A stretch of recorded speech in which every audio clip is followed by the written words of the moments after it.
Farm house کے دوسرے دن کا آغاز ہو چکا تھا۔ صبح صبح ہی سب کو ملازمہ کی گمشدگی کی خبر مل چکی تھی، جس کی وجہ سے سب لوگوں میں چیم گوئیاں شروع ہو گئی۔ سعد اور رضی تمام کارروائی سے واقف تھے، لہٰذا انہوں نے یہی بتایا کہ اسے کسی ضروری کام کی وجہ سے شہر واپس بھیج دیا گیا۔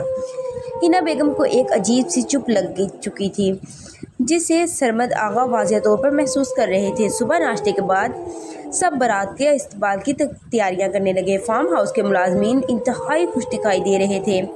ملازمین میں سے کسی نے بھی شادی کے کھانے کو چکھا بھی نہیں تھا۔ اس وقت فارم ہاؤس میں کافی تعداد میں لوگ موجود تھے۔ جگہ بہت کھلی اور کمرے بے شمار تھے۔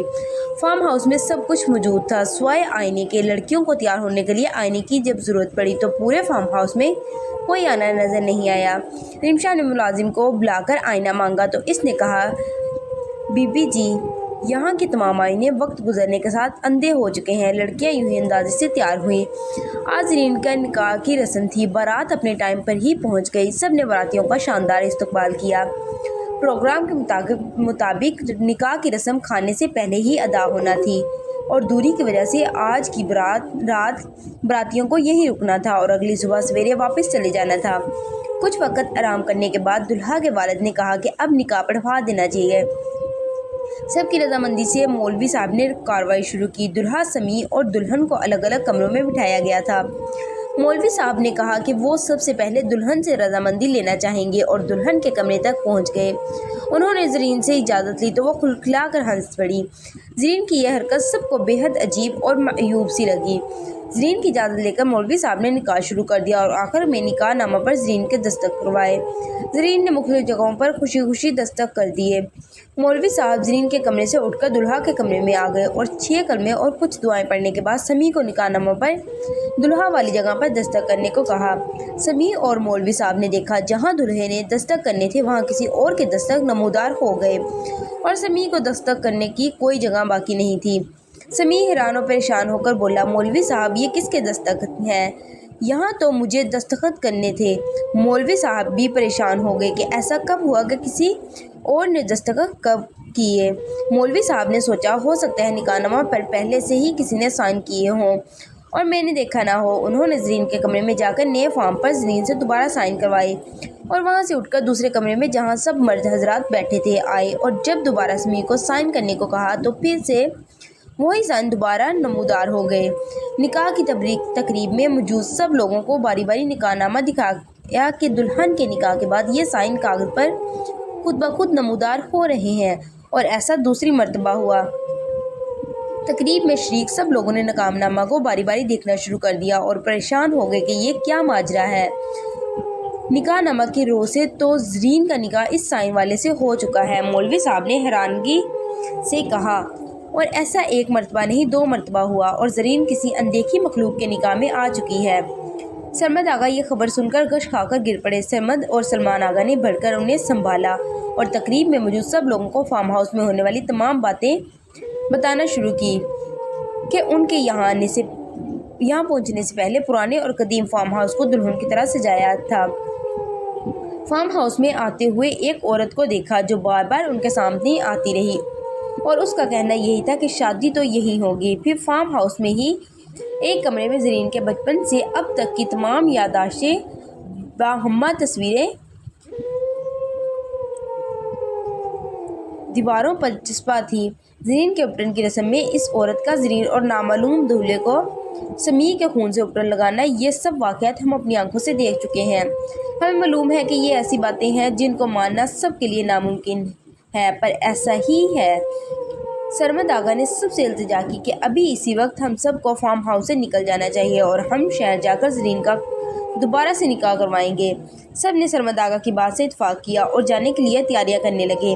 1 ہی گھنٹے میں جانے کی تیاری مکمل ہو گئی اور سب گاڑیوں میں بیٹھ گئے۔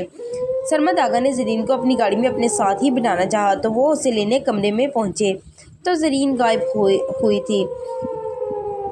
پورے فارم ہاؤس میں زرین کا نام و نشان بھی نظر نہیں آ رہا تھا۔ زرین کی گمشدگی کی اطلاع سب کو معلوم ہونے لگی۔ حنا بیگم، سرمد آغا دکھ اور غم سے نڈال ہو چکے تھے۔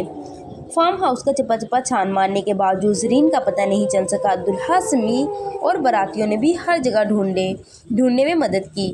کچھ کا کہنا یہ تھا کہ کہیں خدا نخواستہ کوئی جنگلی جانور نہ اٹھا کر لے گیا ہو، لہٰذا ارد گرد کے تمام علاقے کو دیکھا گیا۔ سب طرف مایوسی ہوئی۔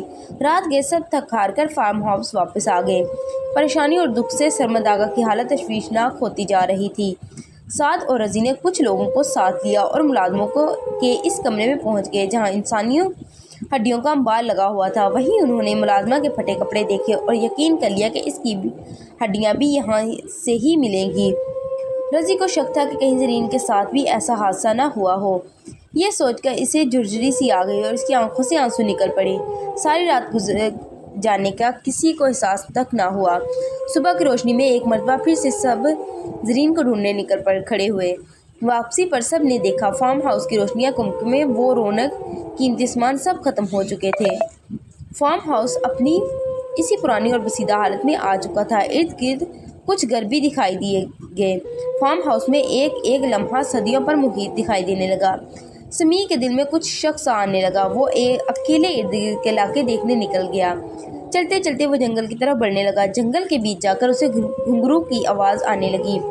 سمیع نے آواز کو سن کر اس سمت چلنے لگا۔ کافی دور پیچھا کرنے کے بعد وہ آواز کے قریب پہنچا تو دیکھا زرین عروسی لباس میں ملبوس خرامہ خرامہ چلتی جا رہی تھی۔ اس سے قبل کہ سمیع اسے آواز دیتا، ظہر کی نماز کا وقت ہو چلا تو مولوی صاحب نے فارم ہاؤس کے لان میں اذان دی اور سب کو نماز کے لیے اکٹھا کیا۔ تمام لوگوں نے صفیں باندھ لیں۔ مردوں کی صفوں سے پیچھے خواتین نے بھی اپنی صفوں میں ترتیب دی اور سب نے باجماعت نماز ادا کی۔ نماز کے بعد مولوی صاحب نے سرمد آغا سے کہا، آپ لوگوں کی باتوں سے اور زرین بیٹی کے اس طرح غائب ہو جانے سے صاف ظاہر ہے کہ اس فارم ہاؤس میں جنات موجود تھے، اور اب اس فارم ہاؤس کی حالت بھی یہی کہہ رہی ہے کہ یہاں سے ایسی مخلوق آباد تھی۔ کل فارم ہاؤس ایک خوبصورت محل دکھائی دے رہا تھا اور آج اس کی خستہ حالی یہ بتا رہی ہے جیسے اب وہ مخلوق یہاں سے جا چکی ہے۔ جہاں تک میں سمجھ سکا ہوں وہ یہ ہے کہ زرین بیٹی کا نکاح کسی جن ذات سے ہوا ہے اور وہ اسے اپنی دنیا میں لے جا چکا ہے۔ نکاح نامہ پر اسی کے دستخط نمودار ہوتے ہوں گے۔ مولوی صاحب ابھی ان باتوں کا ذکر کر رہے تھے کہ انہیں دور سے کوئی سائیکل سوار فارم ہاؤس میں آتا دکھائی دیا۔ قریب آنے پر اس نے سب کو دیکھا اور ادب سے سلام پیش کیا۔ سرمد آغا نے پہچاننے میں ذرا بھی دیر نہیں لگائی۔ اس سے پہلے کہ سرمد آغا کچھ کہتے اس نے کہا، سلام صاحب، آپ سب کس وقت تشریف لائے؟ مجھے بتاتے میں تھوڑی بہت صفائی کروا دیتا، بس 10 منٹ کے لیے بازار سے سودا لینے گیا تھا۔ رضی اس کی بات کا مطلب سمجھ کر بولا، تو 10 منٹ پہلے کہاں تھے آپ؟ مجھے کہاں جانا ہے بیٹا، جب سے سرمد اور سلمان صاحب یہاں چھوڑ کر گئے ہیں تب سے اب تک چوکیداری کرتا ہوں۔ آپ لوگ بھی آج برسوں بعد لوٹے ہیں؟ رضی نے حیرت سے پوچھا، اور باقی ملازم صابر، شوکت اور ان کے ساتھی وغیرہ کہاں ہیں؟ ان کو دنیا سے گئے ہوئے زمانہ بیت گیا۔ آپ نے تو برسوں یہاں کا رخ نہیں کیا۔ میں سب بتاتا ہوں، آپ آرام کر لیں، ابھی تھکے ہارے تو پہنچے ہیں۔ لیکن بابا، ہم کو آئے آج چوتھا دن ہے، رضی نے جان بوجھ کر کہا۔ چوکیدار نے ہنس کر کہا، میں نے برسوں نمک کھایا ہے آپ کا، میں نمک حرامی نہیں دکھاؤں گا صاحب۔ میں ابھی 10 منٹ پہلے ہی تو گیا تھا اور آپ لوگ میرے بعد ہی آ گئے۔ پھر اس نے اپنی بیوی کو آواز لگائی، زلیخا ادھر آؤ، دیکھو کون آیا ہے۔ زلیخا کو دیکھ کر رضی، سعد، سرمد آغا اور سمد آغا کی چیخ نکلتے رہ گئی۔ زلیخا وہی عورت تھی جو ان کو راستے میں بار بار ملتی رہی۔ اس نے آتے ہی سب کو سلام کیا اور خوش دلی سے سب کو باری باری خوش آمدید کہنے لگی اور بھاگ کر بیٹھنے کے لیے کرسی موڑے پیش کرنے لگی جیسے یہ ابھی فارم ہاؤس پہنچے ہوں۔ یہی تھی وہ جو ہمیں راستے میں ملی تھی، جنہوں نے کہا تھا کہ شادی تو یہی ہوگی۔ سعد نے شور مچا دیا۔ ہنا بیگم نے زلیخا کو پانی کے بہانے یہاں سے بھیج دیا تو رضی نے کہا، اس عورت کو جانے مت دیں، یہی ہمیں بتائے گی اصل بات۔ سرمد آغا نے اس کو بتایا کہ ہم پچھلے 4 دن سے یہاں ہیں اور ہماری بیٹی زرین یہاں کھو چکی ہے۔ ملازم رمضان نے بتایا کہ صاحب جی، آپ نے تو بہت زیادہ دیر کر دی، زرین کو دفنائے ایک زمانہ بیت گیا۔ زرین کی پیدائش کے بعد آپ لوگ یہاں سے چلے گئے تھے، اتنے برس تک کوئی یہاں آیا بھی تو نہیں۔ اب رمضان کی باتیں سب کو چکرا دینے کے لیے کافی تھیں۔ ہنا بیگم کی حالت بھی خاصی خراب ہونے لگی تھی۔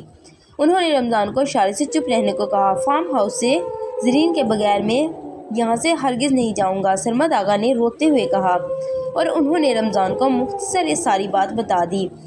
بات سنتے ہی زلیخا اور ہنا بیگم کی نظر آپس میں ملی اور دونوں سیانی سی نظر آنے لگی، جیسے کوئی تو بات ہے ان دونوں میں۔ مولوی صاحب جو دور بیٹھے تمام ماجرا دیکھ رہے تھے،